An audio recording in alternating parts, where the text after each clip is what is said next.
Well, welcome to the first of several short talks from John's Gospel. Now, John's Gospel is a lot easier to understand the second time you read it through, because it's at the end of the Gospel, near the end of the Gospel, that John explains the reason for selecting the material that he has.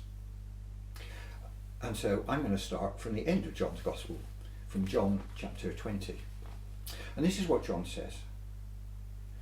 Now Jesus did many other signs in the presence of the disciples which are not written in this book. In other words, John is saying, I'm not trying to do a comprehensive biography of everything that Jesus said and did. And he says right at the end, were every one of those things to be written, I suppose that the world itself could not contain the books that would be written. So John isn't writing everything, but he has selected certain key conversations and events which he shows are signs. And he explains his purpose this way. But these are written so that you may believe that Jesus is the Christ, the Son of God, and that by believing you may have life in his name.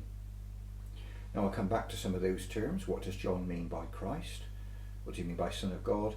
And what is this life that he's talking about? And we will get some information on that as we start looking through John's Gospel. Now, Karen and I have just finished watching Michael Portillo's Great Railway Journeys across North America, and accompanied by his old Appleton guide, he's been touring Alaska and Canada and stopping off at various places of interest, looking at some of the surprising sights and the history of the various places he visits. Alaska and Canada are so vast he can't possibly tell us everything. Now I'd like to take you through a whistle-stop tour through John's Gospel. And because these talks are fairly short, I can't show you everything which is in them. But we will stop off at places of interest, and I'll also tell you something of the history that led to those sayings and actions of Jesus. And we'll drop in on Jesus as he has a conversation with a most respectable man, and then has a conversation with a very disreputable woman. And interestingly, it's the woman that comes out of the conversation better. We'll see him attend a week-long wedding feast. We see him speak to a rather grumpy cripple, to an enlightened blind man. We see him arguing with the religious authorities. We see him raising the dead. But most surprising of all, we will see Jesus himself die in the most shameful way imaginable. And yet, in all these instances, John is saying that I'm telling you this so that you may see for yourself that Jesus is the Christ, the Son of God. And I'm telling you this not because this is something that you and I, we can discuss down the pub, not that we can do that at the moment anyway. This is something which changes lives. This is so that you may have life by the authority and power of Jesus. But what does that sentence mean that John quoted? That you may believe that Jesus is the Christ, the Son of God. Well, Jesus assumed his readers knew a little bit more about the background than we might do today. So John can use the word Christ, which is the Greek term for Messiah, confident that his audience is familiar with the term, though they won't fully have understood it. Now to us, a Messiah means a rescuer who will deliver us from some hopeless situation. Now that's not a bad understanding, but it does depend on what we think we need delivering from. Now Jesus became very unpopular when he said what the hopeless situation was. That however religious, however righteous people thought they were, they neither knew God nor were like God in their character or behaviour, but they were by nature opposed to him. And that this opposition, which is one definition of sin, both enslave them now and would provoke judgment later. They would, in Jesus' words, perish. Unless and only unless they came to him, listened to him, trusted him to deliver from that judgment and receive the promised helper, so that they would turn from sin and serve him in newness of life. Now, there are many things that people want a deliverance from. Political oppression from foreign power, incurable sickness, destitution. And the promised Messiah would deliver from those things, but only after he opens their eyes so that they can see who the greatest enemy is, the greatest sickness, and their greatest poverty. Then we have life by his name. And John demonstrates that Jesus is the one that is his Messiah, based on the things he's done and the things he says. Now, there's much to say about what Messiah or Christ means. It literally means the anointed one, and the ancient kings would have oil poured over their heads to anoint them for their role. So too would the high priest. And in the minds of some there was an expectation of two messiahs, one from the line of David, who would be a great king, and the other a priest, though there's enough in the scriptures to show that those two would in fact be fused into one individual. But as this is a short talk, we're not going to delve into that very much just yet. And John says these are things that you may believe.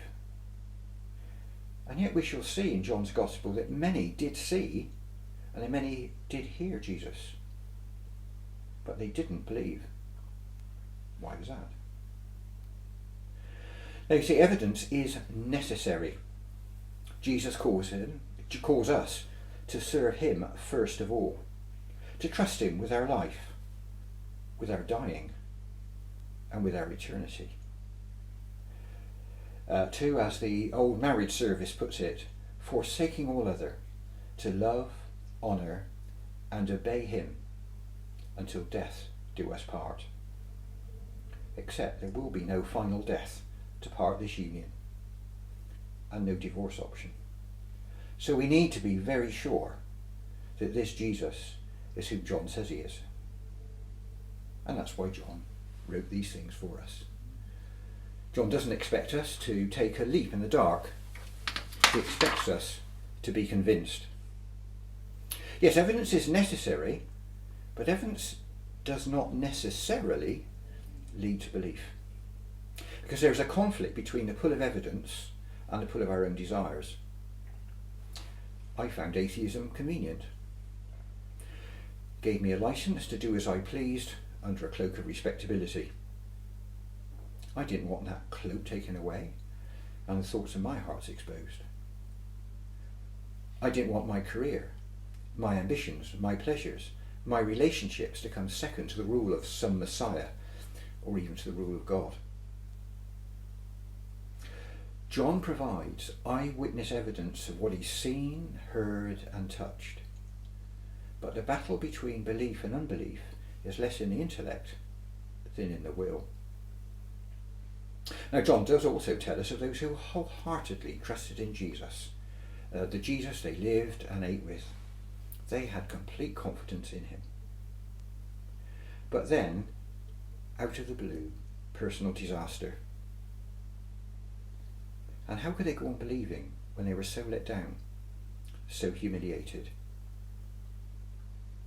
They were bereaved. The one they loved and devoted themselves to, depended on, was taken away at a stroke. What sort of Messiah would have allowed that? What sort of God? All a sham. And yet, one of those disillusioned, disappointed ones becomes John's supreme example of what belief, what trust means. And John saves that example to the end, just before that key sentence I read near the beginning. Now, I'll let you go back in John's Gospel and read that yourself. It is in a paragraph just before that sentence where John gives his reading for writing. But the name of that person is Thomas. And from his mouth comes a Christian understanding of the person and authority of Jesus, and that is the belief that John wants his hearers to share. That is the belief that I want you to have. That belief, that trust, that obedience springs from the life that Jesus gives, a life that begins right now and lasts for eternity. So I hope you want to hear more. But in the meantime, before I do go into those other passages, why not read John's Gospel for yourself? There's an app for it. And while we're all in lockdown, there's little else to do. So join me later as we drop into a wedding feast and ask ourselves, how does this show that Jesus is the Christ?